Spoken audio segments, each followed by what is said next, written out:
Jamani, habari? Mambo. Karibuni sana Moyo. Karibuni sana Kaole. Karibuni sana Pumbuji. Wote tuseme Pumbuji. Imoso ni tour guide katika mji wa Bagamoyo, lakini leo hii tupo katika kituo cha magofu ya Kaole, na tunapozungumzia historia ya magofu ya Kaole tunazungumzia uwepo haya majengo ambayo tunayaona katika eneo husika, lakini pia pamoja na ukale wa hili eneo. Tunapozungumzia ukale, kwa maana haya majengo tunayoyaona mpaka leo hii yana zaidi ya miaka 800. Zaidi ya miaka 800. Yalijengwa na watu waliokuwa kijulikana kama Washirazi, ambao tunapozungumzia Washirazi ni watu ambao walitokea katika Ghuba ya Uajemi, ambao leo hii tunaita ni nchi ya Irani. Kwa walitoka kwao kuja huku, walikuwa wanakimbia vita vya jihadi, yani vita vya wenyewe kwa wenyewe, lakini pia pamoja na machafuko ya kidini. Kwa sasa wakati wanakuja, kuna wengine wakawa na nia kwamba wao wataeneza dini ya Kiislamu, lakini kuna wengine wakawa na nia kwamba wao watafanya biashara, ambazo biashara walizokuwa wakizifanya katika hili eneo ni zile biashara za kubadilishana bidhaa kwa bidhaa, ambao tunaita barter trade.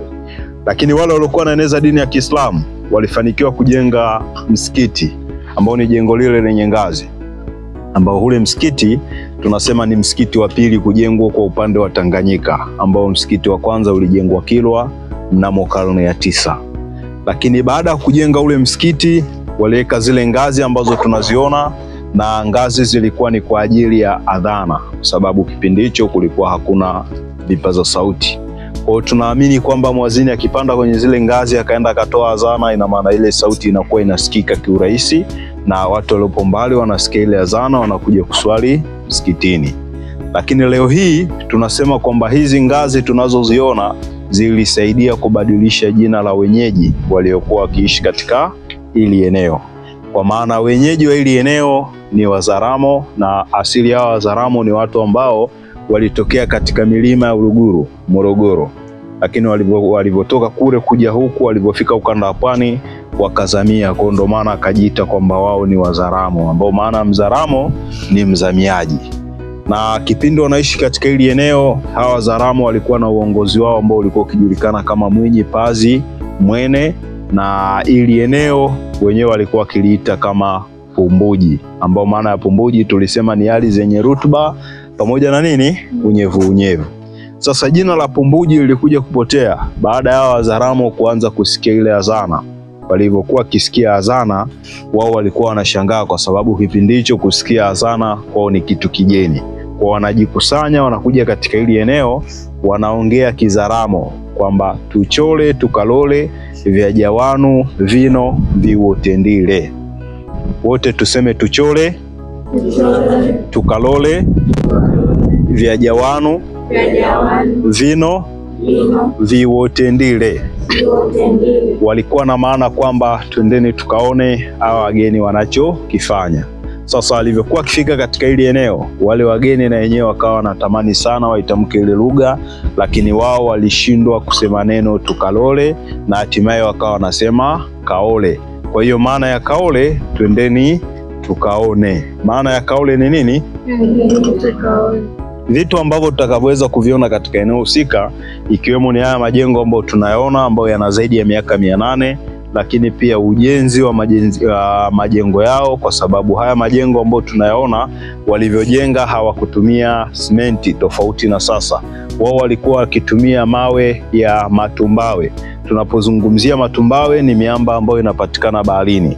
Kwa walichokuwa nakifanya, wachukua ile miamba milaini wanaikusanya sehemu moja, zeni wanaichoma moto. Ikichoma moto tayari inalainika, wanapata majivu, ambayo yale majivu wanayopata pale wanachukua wanachimbia chini ya ardhi. Baada ya miaka 2 ama miaka 3, lengo la kufikia chini ya ardhi ni kutoa asidi ya chumvi inayopatikana baharini. Kwa watakapotoa pale, wanachukua wanachanganya na udongo wa kawaida, zeni ndo wanaanza kujenga majengo yao. Tumeelewana jamani? Lakini pia baada ya kujenga ule msikiti, walichimba kisima, ambacho hiki kisima mpaka leo hii kina zaidi ya miaka 800. Kina zaidi ya miaka 800. Lakini tunasema ni kisima cha maajabu ama kisima cha maji ya baraka, kwa sababu maji yake hayajai kuonekana yakiwa yamepungua kwenye kile kisima, na wala hayajai kuonekana yakiwa yameongezeka kwenye kile kisima. Maji ni kwamba ukiyachota hayapungui. mvua zikinyesha hayaongezeki, lakini pia ni kisima ambacho kipo karibu sana na bahari, lakini maji yake hayana nini? Chumvi. Kwa watu wengi huwa wanatumia kiimani. Watu wenye matatizo aina mbalimbali, mikosi aina mbalimbali, wana imani kwamba ukifika pale unaweza ukachota yale maji, aidha ukanywa, ukanawa au ukaoga, basi kama ulikuwa na mikosi aina mbalimbali yote inakuwa inafanyaje? Inapotea. Tumeelewana? Shuleni huwa mnapewa adhabu. Mnapewa adhabu. Yale maji ni dawa. Ukifika pale, ukinawa yale maji, ukienda shule ukiwa na kosa, mwalimu akiingia darasani kuja kukupa adhabu, anasahau jina lako. Hakupi tena adhabu. Tumeelewana jamani? Kwa hiyo watakaotaka kwenda kuyatumia yale maji ni ruksa. Lakini pia tuna eneo la makaburi. Yale kule tunayoona ni makaburi, na katika lile eneo tuna zaidi ya makaburi 22, na tutaweza kwenda kuangalia makaburi matatu yenye ushahidi wa maelezo. Mengine hatuna ushahidi wa maelezo nayo kwa sababu hawa watu walivyokuwa kiwazika, sehemu zile ambazo walikuwa wanawekea kumbukumbu, walikuwa wanaweka vitu vyenye thamani. Sasa kipindi cha ukoloni watu wakawa wanapita na ng'oa vile vitu vyenye thamani wanaondoka navyo. Kwa ndo maana kumbukumbu nyingi zikawa zimefanyaje? Zimepotea. Ila miongoni mwa makaburi matatu, la kwanza ni ile ambalo linaonekana kwamba lenyewe lina mnara mrefu zaidi kuliko makaburi mengine yote. Lile ni kaburi la kiongozi wa Uislamu ambaye alikuwa akijulikana kwa jina kama Sheikh Ali bin Juma, ambaye yeye alizaliwa mnamo mwaka 1215 na alifariki 1270. Kutokana na heshima yake au cheo chake, walijenga ule mnara mrefu zaidi, lakini pia kwenye ule mnara walimwekea sahani 5 zenye mapambo ya dhahabu. Japokuwa leo hii hatutoweza kuziona hizi sahani kwa sababu kabla ile eneo halijaanza kuhifadhiwa na serikali, watu wakawa wanapita na ng'oa vile vitu wanaondoka navyo. Kwa kwenye ule mnara walifanikiwa kuchukua sahani 3, lakini sahani 2 serikali waliziwahi, ambazo zikachukuliwa na kupelekwa makumbusho ya taifa Dar es Salaam. Tumeelewana jamani? Kaburi la pili tutakaloenda kuliona ni kaburi la wapendanao. Tunaliita la wapendanao kwa sababu waliwazika watu wawili katika kaburi moja, ambao hawa watu walikuwa ni miongoni mwa Washirazi ambao walikuwa ni wafanyabiashara. Kwa sasa pindi wapo katika mihangaiko ya biashara, wapo baharini, chombo chao kilipata zorba na hatimaye kikawa na hatihati ya kuzama.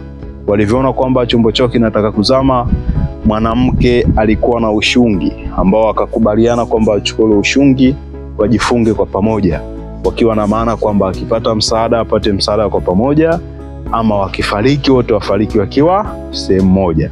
Kwa bahati mbaya, baada ya kujifunga tayari wakadondoka baharini wakafariki, na bahari iliweza kuwatupia ufukweni. Wenyeji walivyoona waliwakuta akiwa wamejifunga ule ushungi, kwa wakachukua wakazika katika kaburi moja, ila juu ya lile kaburi aliamua kugawanyisha ili tujue wapi mwanamke na wapi mwanaume. Japokuwa mpaka leo hii watu huwa wanalitumia kiimani, kwa maana watu wenye matatizo aina mbalimbali na ndoa zao, hata vijana wanaotafuta chumba wenye kupendana kama wale watu, basi wanafika pale wanafanya dua zao na hatimaye wanafanikiwa. Tumeelewana? Lakini pia tuna kaburi la tatu, ambalo kaburi la tatu watu wengi wanaokuja katika mji wa Bagamoyo huwa wanapenda kuliita kwamba ni kaburi la maajabu. Kwa wanaita kaburi la maajabu kutokana pia na watu jinsi wanavyolitumia kiimani, ambao ni kaburi la mwanamwali Sharfati. Huyu Sharfati alizaliwa na kipaji ama karama kutoka kwa Mwenyezi Mungu cha kutafsiri ndoto pamoja na kuwasaidia watu wenye matatizo ya aina mbalimbali. Sasa baada ya kufariki huyu binti, yeye kaburi lake walijenga kama kijumba au tunaita kaburi kibanda. Walikuwa na maana kwamba mtu yote mwenye matatizo anaweza akafika katika hilo kaburi, akaomba dua kwa imani yake, akatoa sadaka katika hilo eneo na akafanikiwa.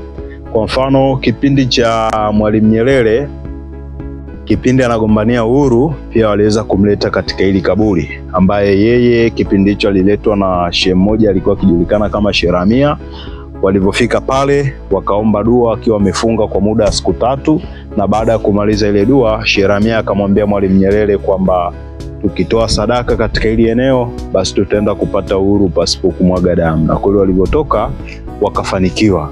Ndio maana mpaka leo hii wanakuja watu aina mbalimbali, viongozi aina mbalimbali wanafika pale, wanaomba dua zao, wanatoa sadaka na wanafanikiwa. Tumeelewana jamani? kwa hata nyie mkihitaji mkifika pale mnaruhusiwa. Tuna eneo la bandari. Japokuwa katika hii bandari pia leo hii hatutaweza kuona kitu chochote kinachoashiria kwamba hii ilikuwa ni bandari kutokana na uoto wa asili, yani miti ya mikoko kuota katika eneo husika. Na baada ya kuota miti ya mikoko katika hilo eneo wakaamua kupeleka bandari Bagamoyo mjini, ambako kule sasa walienda kufanyia biashara ya utumwa. Ila hii bandari ya Kaole ilipata umaarufu baada ya kupita watu kama vile Richard Burton na mwenzake John Speke, ambao wenyewe walitumwa na Malkia wa Uingereza kwa niaba ya kumtafuta Dr. David Livingstone. Kwa kipindi hicho walivyokuja walitumia bandari ya Kaole, na walivyofika katika eneo la Kaole wakaambiwa kwamba Livingstone anapatikana Kigoma Ujiji, ambao walitoka hapa kaenda hadi kule Kigoma kuonana naye, na baada ya kuonana naye tayari wakawa narudisha ripoti Uingereza. Hatimaye Dr. David Livingstone alianza safari kutoka Kigoma kuelekea Tabora, Tabora akaenda mpaka Zambia, ambapo pale Zambia kuna sehemu moja inaitwa Chitambo. Alipofika pale akapata ugonjwa wa malaria na hatimaye akafariki mnamo mwaka 1873. 800. Ni kisima chenye zaidi ya miaka 800, ambao maji hayapungui zaidi ya hapo ambapo tunapaona, lakini pia hayaongezeki zaidi ya hapo ambapo tunapaona. Kwa maana ukiyachota maji hayapungui, na mvua zikinyesha maji yafanyaje? Hayaongezeki.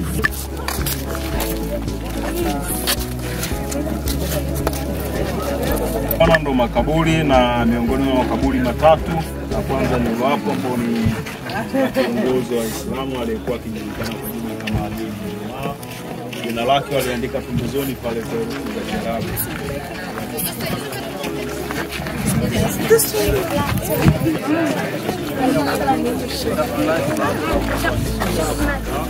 Hizo rangi ambazo zinaonekana, ila tatu zilichukuliwa na sani mbili serikali walizoea ambazo zilikuwa makumbusho ya taifa Dar es Salaam. Kwa tunaenda katika kaburi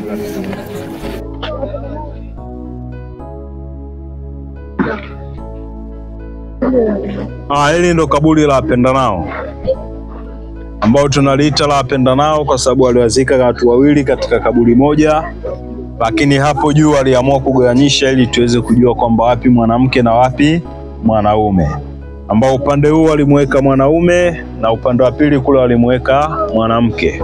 Kwa mpaka leo hii watu wana imani kwamba watu wenye matatizo aina mbalimbali na ndoa zao, vijana na utafuta chumba wenye kupendana kama watu, wanafika hapo wanafanya dua na hatimaye wanafanikiwa. Tumeelewana jamani? Ni kwamba kwa upande wa mwanamke kuna ushahidi wa jina pembezoni kule, alikuwa akijulikana kwa jina kama Bi Mariam. Ila muzika wanaangalia direction ya kibla iko wapi. Katika hili eneo kibla ni huku. Kwa ndo maana akamtanguliza mwanaume akiwa anamuongoza nani? Mwanamke. Tumeelewana jamani? Naomba tuelekee katika kaburi la tatu.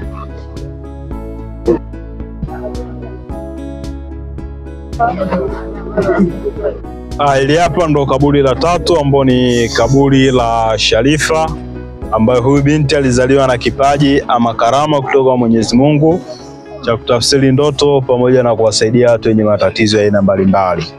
Sasa baada ya kufariki, kaburi lake ndo alijenga kama kijumba, akiwa na maana kwamba mtu yote mwenye matatizo anaweza akafika hapo akaomba dua kwa imani yake, akatoa sadaka katika hilo eneo na akafanikiwa. Lakini pia kabla hajafariki binti aliweza kutabiri kwamba baada ya kifo chake watafariki watoto watatu kwa pamoja. Kwa kweli alipofariki binti walifariki watoto watatu kwa pamoja, ambao wenyeji waliwachukua na kuwazika pembezoni mwa hili kaburi, waliamini kwamba ni malaika. Ambao kaburi la kwanza la mtoto ni hili, na kuna mawili hapo nyuma. Tumeelewana jamani? Tumeelewana?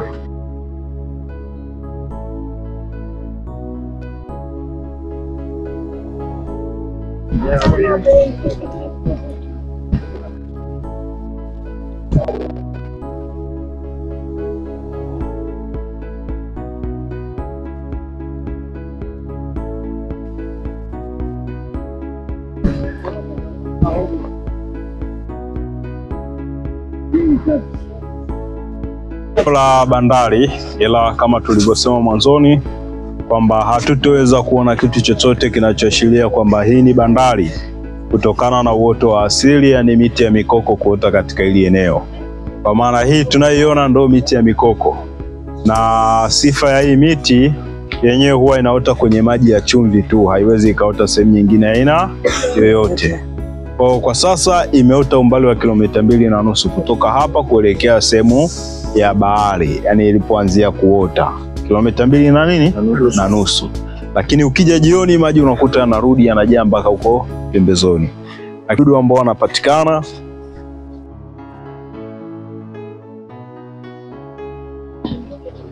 kuna hapa ambao tunawaita tondo.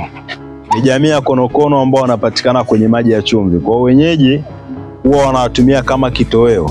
Kwa maana akifika katika hili eneo wanaokota, wanaenda wanachemsha, wanapasua, wanatoa ndani, wanakula. Umeelewana jamani? Kwa ni chakula cha asili cha wenyeji wa pwani.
Kwa maana wenyeji walikuwa wanafika hapo wanafanya matambiko aina mbalimbali. Kwa mfano kipindi cha ukiwa na janga lolote katika jamii, basi wao walikuwa wanakuja katika huu mti wanafanya matambiko na lile janga linakuwa linapotea.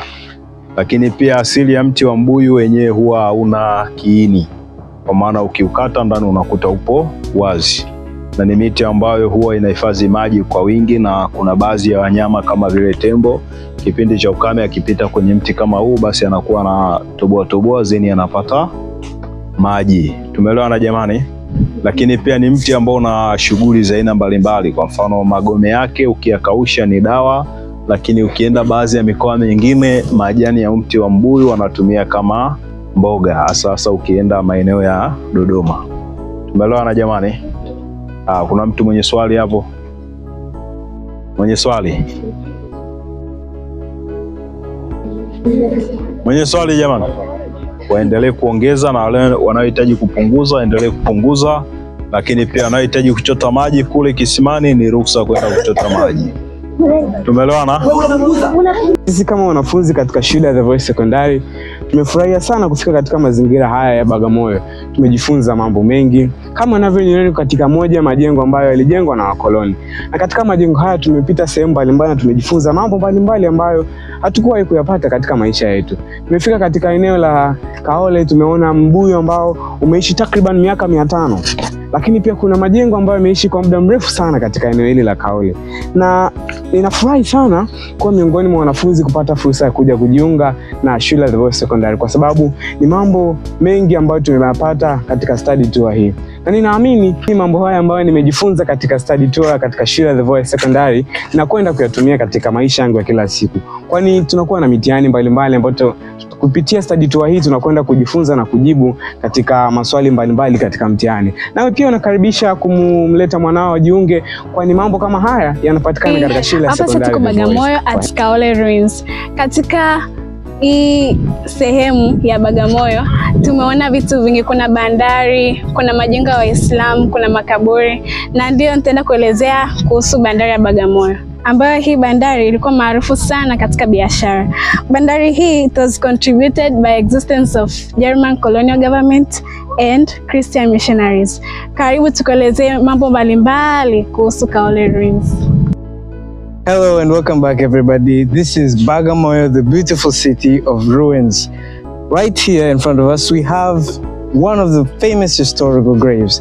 This is a grave that is carrying 2 people. Yes, 2. These are lovebirds who died in a sinking ship. And we have studied today that it was culturally that when they find 2 of them, they had to bury them in separate areas, but down together. This is a beautiful and signatory thing that is found in the history of Bagamoyo. Welcome, enjoy with us. Thank you very much.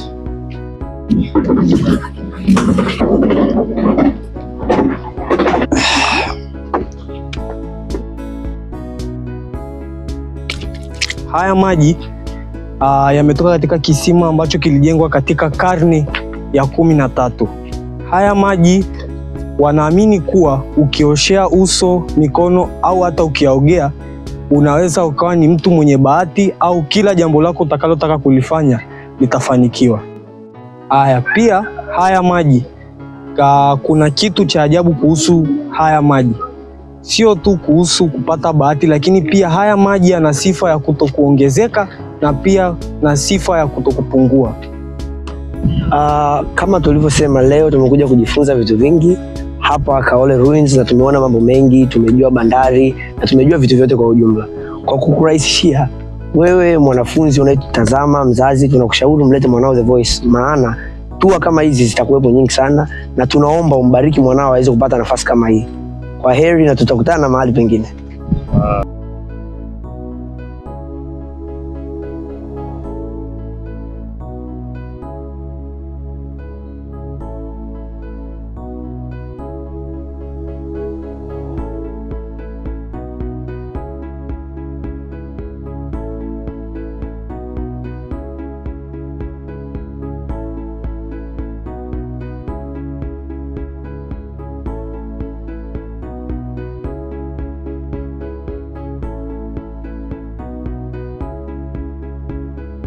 And the local people who are staying in Bagamoyo.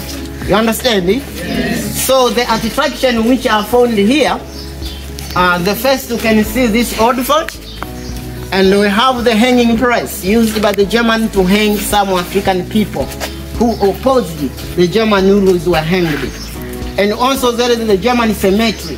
Those are the German soldiers who were killed by the African chief by that time. And also we have the slave market, which means that the place where the slaves were being sold, like commodities.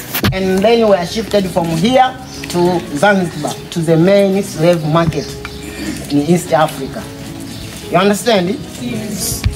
And also we have the first school in East Africa. It's called, by that time, it's called the Montreal School. That school was built by German in 1896. 1896. That school was not discrimination. Even Arabs, Germany, British, African people were studying together by that time. And also we have the old port. The port constructed by the Germany, special for keeping the raw materials, especially ivory, minerals were kept there, and then we were shifted from here to the Germany. So those sites are found in old stone town. So now I want to give you introduction of Bagamoyo. So Bagamoyo was the last station of the slaves. So the slaves were taken from different countries, especially Congo, Rwanda, Burundi. Those slaves were corrected. But the slaves who arrived in Bagamoyo, they were passed through Sendo routes. That route started Ujiji, Kigoma, Tabora, Singida, Dodoma, Morogoro, up to Bagamoyo. So the slaves were working on foot about 6 months to 18 months to Bagamoyo. Most of them died on the way due to the dangerous animals, physical diseases, famine. So most of them, they lost their life. So the slaves who succeed to come in Bagamoyo, they are very tired. That's why they pronounce the word Bagamoyo. Bagamoyo, it means lay down the burden of your heart. Lay down the burden of your heart. It means that the slaves did not have hope to come back where they come from due to the hardship which you got on the way. But the new pronunciation of the people, the word Bagamoyo, was changed to be Bagamoyo. So until today we call Bagamoyo, Bagamoyo. But original name is Bagamoyo. You understand it? Yes. So after the slaves arrived in Bagamoyo, most of them, they lost their life on the way. So they were very tired. So when they arrived in Bagamoyo, they reached the place known as Caravanserai. It was the last station of the slaves. After then, they were shifted from Caravanserai to other market, small market in Bagamoyo. They were sold like commodities or goods. After then, they were shifted from here to Zanzibar. Zanzibar was the main slave market in East Africa. Apart from there, but now we are Roman Catholic Church. Sawa? Tunasema kwamba hapa ndipo chanzo cha Ukristo ndo ulianzia hapa. Yaani dini ya Kikristo ya Roma ilianzia hapa. Mnamo mwaka 1868. 1868 started here by missionary, by French, known as Antona Hona. Sawa? Dini ya Kikristo Afrika Mashariki ilianzia hapa mnamo mwaka 1868. Pale alikuwa anaitwa Antona Hona. Sawa? Alipokuja katika eneo hili, cha kwanza alichokifanya ni kajenga akapanda mbuyu. Huu mbuyu kuachilia kwamba Ukristo ndipo ulipoanzia. Sawa? Tunaelewana? Lakini pia aliweza kujenga kanisa la kwanza, ambayo kanisa hilo ndilo mwili wa Dr. Livingstone ulikuwa ukisafirishwa kutoka Zambia mpaka Bagamoyo. Ulilazwa pale kwenye hilo kanisa. Kwa sasa kuna mnara. Tunasema kuna mnara. Sawa? Ndio kanisa la kwanza ambayo ilijengwa mnamo mwaka 1872. Sawa? Lakini pia kuna majengo mengine ambayo tunayaona haya hapo. Unaona? Haya majengo ni majengo ya masista. Walikuwa wakiishi masista kwenye haya majengo unayaona. Na kanisa la pili hilo hapo ambayo ilijengwa mwaka 1906 hivi. Hiyo hapo, kanisa la pili. Sawa jamani? Kwa hiyo ni Ukristo ulianzia hapa, lakini walivyotokea walianzia Zanzibar. Zanzibar walipofika wakavuka wakafika kuweka kuna msalaba pale chini. Kuna msalaba ndo wa kwanza kabisa ndio waliujenga huo msalaba mwaka 1868. Ndipo baadaye kafika kujenga maeneo haya. Sawa jamani? Lengo kubwa la kuanzisha dini au kuanzisha ili kanisa, lengo kubwa cha kwanza kuwakomboa watumwa kuwa huru. Sawa? Wamishonari walipofika waliwanunua watumwa kutoka kwa wapi? Kwa Waarabu. Kwa nini waliwanunua? Waliwanunua kwa sababu waliona kwamba wanateseka. Wewe bora wachukue wao waje wape elimu ya dini, lakini pia wapewe mafunzo mbalimbali. Mafunzo gani? Walikuwa na useremala, sawa? Walikuwa wanajifunza vitu mbalimbali, useremala, kilimo, walikuwa wanalima, sawa? Walikuwa wanalima na shughuli zingine mbalimbali za kiuchumi. Ndio zinasema kijiji huru cha watumwa. Sawa? Kwa hiyo lengo kubwa ndio hilo. Kwanza ni kuepusha utumwa. Naendelea kutumika. Hilo kanisa hilo hapo la pili inaendelea kutumika. Ni jimbo, sasa hivi hili ni jimbo. Wameliweka kama ni jimbo. Tunaelewana? Kwa hiyo vitu ambavyo wameviacha, kuna huo mbuyu ambao mbuyu huu umemeza cheni. Kuna mdada ambaye alikuwa anafanya nesi hapa, alikuwa anafanya shughuli za nesi. Kwa hiyo yeye alikuwa na ile nani farasi yule. Alikuwa kama anatumia kama ni usafiri. Kwa hiyo akija kazini anafunga nani yake farasi wake hapo, anaingia na wapi? Anaingia kazini. Akitoka amechukua farasi wake anaondoka naye. Kwa bahati mbaya sasa ile cheni ipo pale pale. Kwa hiyo ule mbuyu unazidi kukua na ndipo cheni inafanyaje? Inazama kwa ndani. Kwa hiyo mpaka leo ipo pale. Sawa jamani? Lakini pia ukiangalia kuna museum ndani. Vile vifaa ambavyo vilikuwa vitumia Wajerumani, baadhi ya vifaa vimehifadhiwa mle. Baadhi ya mizinga imehifadhiwa mle makumbusho. Sawa jamani? Kuna baadhi ya vitu mbalimbali ambavyo vimehifadhiwa mule makumbusho. Zile picha kina Abushiri, zile picha zao zile zipo mule makumbusho vimehifadhiwa. Umeelewana? Kwa hiyo kama kuna swali unaweza kuniuliza kwa sababu vitu vyote vimeandikwa makumbusho. Taenda kuvisoma. Hey guys, behind there. Silence. The place where we are is called Watching Tower. Watching Tower is a place where usually but the German soldiers were standing here and looking everywhere. This one, special for enemies. This place. By that time, even the tree was not present. It was open place. By that time, all the trees. This one is the tree. That is that we call the artificial trees. That one. You understand? Yes. So each is a corner was standing one soldiers here. Was standing one soldiers and looking, and at the door there was standing one soldiers. They were communicating through the gate or nose. By that time there is no phone. They were standing here and the one was standing here and one was standing there. They communicating through the gesture by that time.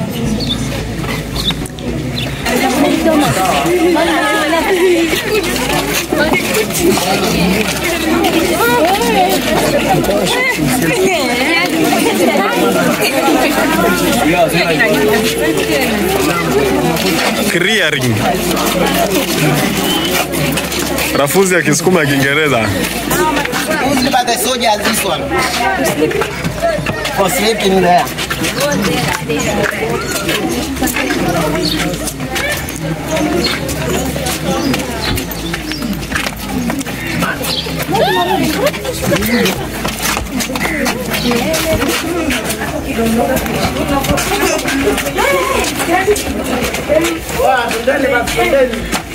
Wengine bado.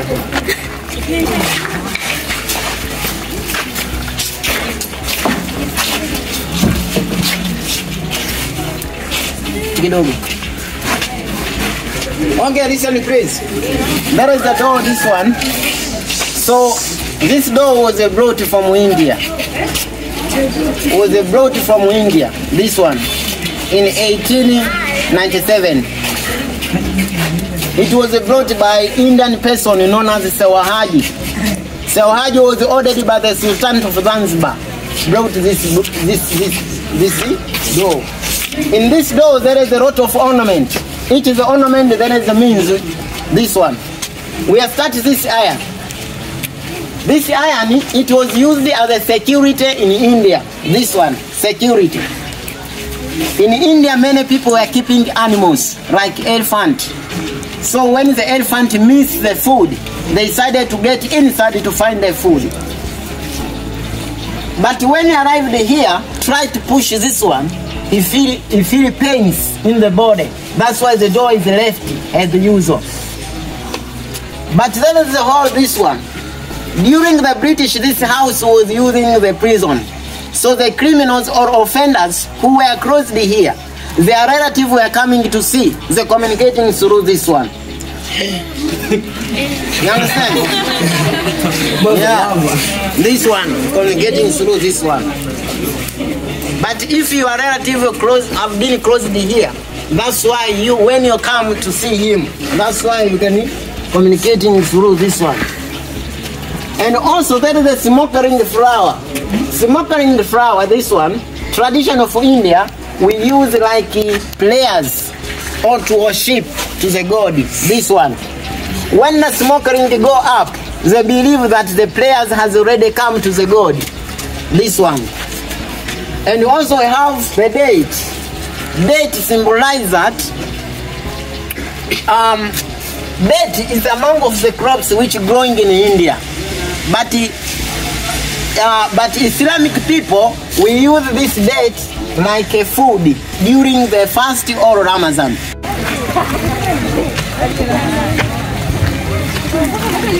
You mean historian? No hay picha.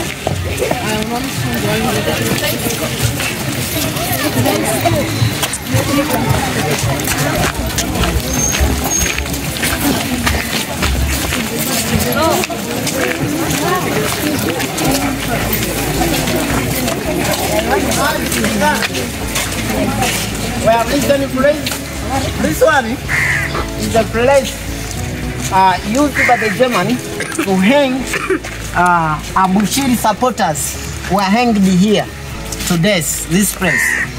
And by that time, it was a big tree here. This one, the big tree. And also there is a chain. So everyone was hanged to death, this place. After hanged, they were not buried. They were thrown in the forest.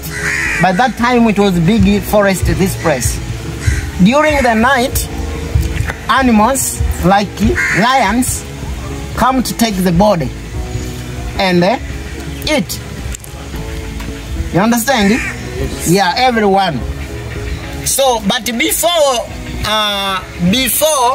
being hanged, so the local people were called how to see. Were called how to hang this place, because no one can oppose the German rulers who were hanged. So all the African chiefs were hanged here. Abushiri supporters were hanged here. All who opposed the German rulers were hanged here, this place. In 1889, this place. But Abushiri was hanged in Tanga Pangani. Clear?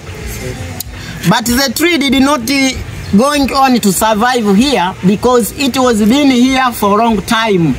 This one. That's why the tree fell down. So the government decided to put this monument in order to show like a memorial this place. Yeah.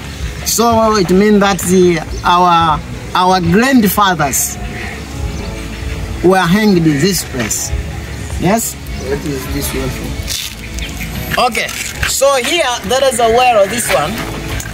That well was dug in 1891 by Indian person known as Sewahadi. Sewahadi was a rich man. He was a rich man. He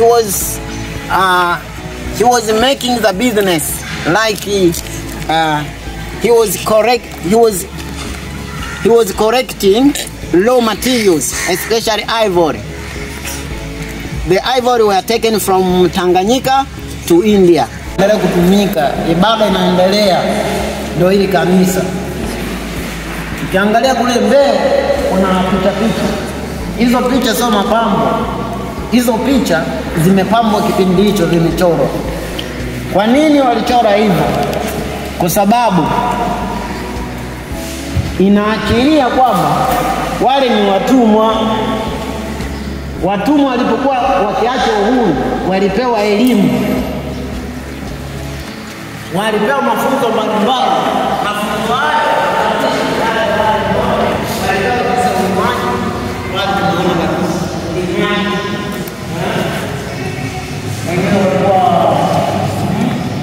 walikuwa mambo ya dini, walikuwa wanapata mambo ya Mungu. Mafunzo mbalimbali wanapewa. Tumeona shughuli mbalimbali walikuwa wanafanya hao watumwa. Sawa?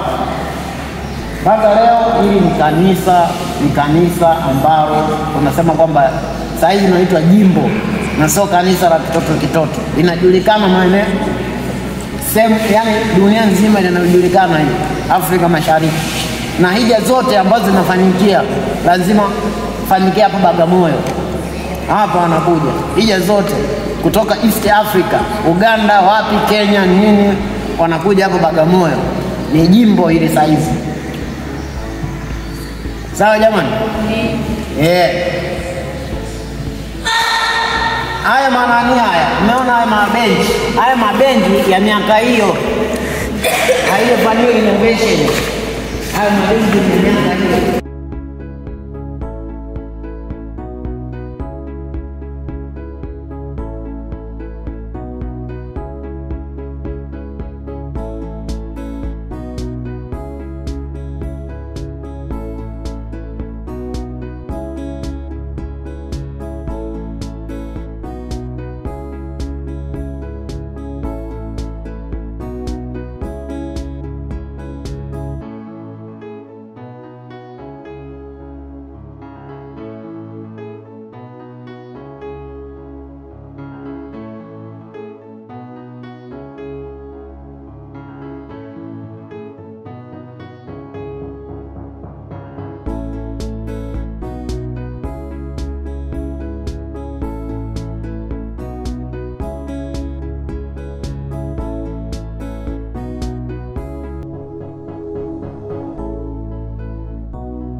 Bagamoyo ni shule ya sekondari The Voice kutoka kule Usariva Arusha.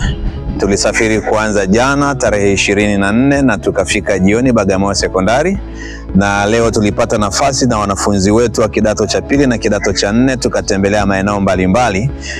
Tulianza kutembelea eneo la Kaole, watoto wakajifunza historia nyingi, lakini pia tukaenda eneo la Ngome Kongwe, wanafunzi wakajifunza mambo ya ukoloni, mambo ya biashara ya utumwa. Sasa tumekuja katika eneo la kanisa ambalo tunaliita Msarabani. Hapa wamejifunza mambo mengi ya historia, wamejifunza mambo ya uongozi pale Adem, lakini wamejifunza pia historia ya kanisa la kwanza la Kikristo ambalo liko ndani ya eneo hili ambalo tumesimama, na wanafunzi wote kila mmoja amefurahi. Na kwa sasa tumemaliza sehemu ya kwanza, wanafunzi wanarudi kwa ajili ya chakula cha mchana. Baada ya hapo watakwenda kutembelea baharini, wataiona bandari, watacheza na maji ya bahari. Tunaamini kwamba kila mmoja atakuwa amebarikiwa. Na wewe kama unataka kufurahi vitu vizuri kama hivi, njoo The Voice Sekondari Usariva Arusha. Kwa majina naitwa Madam Agnes, mwalimu wa The Voice Sekondari, na leo tupo hapa kanisa la kwanza la Katoliki. Tumeweza kujifunza mambo mengi na tumeenjoy sana. Safari ya Bagamoyo imekuwa ni safari nzuri sana kwa kuwa tumejifunza mambo mengi. Kanisa la kwanza la Katoliki, tumeona viongozi mbalimbali waliopita hapa, tumeona tamaduni mbalimbali za kanisa Katoliki. Kwa kweli tumeenjoy sana. Safari ya Bagamoyo imekuwa ni nzuri sana na yenye kuelimisha jamii nzima. Hapa tutakapotoka, tutakapoenda huko, tutaweza kusimulia mambo mbalimbali kuhusu kanisa la Katoliki na vitu vingine vingi ambavyo tumejifunza. Hello, kwa kweli nimefurahia sana, na tulipofika hapa kanisani nimeweza kupata historia nzuri kuhusu Catholics, na nimejua hata kumbe Dr. Livingstone alilazwa huku kabla ya kupelekwa Ulaya. It has been a very wonderful trip. Natamani ungekuwepo.